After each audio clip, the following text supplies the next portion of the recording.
I think there are a host of characteristics that an attorney or someone who strives to be an attorney should consider possessing. For example, attention to detail. I think that has been said and will be said again in terms of making sure that you are able to really get into the weeds of whatever matter or transaction you are working on to identify issues. And so I think that also goes into another characteristic, which would be problem solving and the ability to analyze. And so similar to what I said in terms of attention to detail, you have to be able to point out what is missing, what is here but is incomplete. And so I think both of those are key. And I think the third thing that would be the main characteristic would be organization.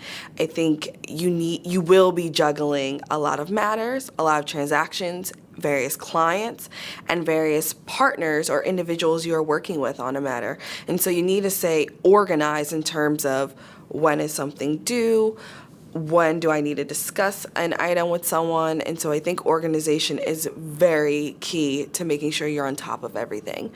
In terms of M&A, I think the attention to detail, the organization, and the ability to problem solve, especially for a more junior associate, comes into play with what's called due diligence.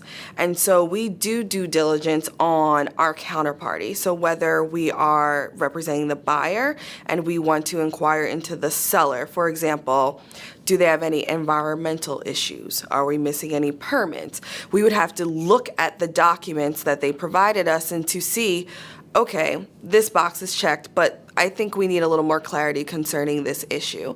So I think that is where the ability to problem solve, to get into the details and the weeds of things, but to also remain organized, making sure you're hitting every box.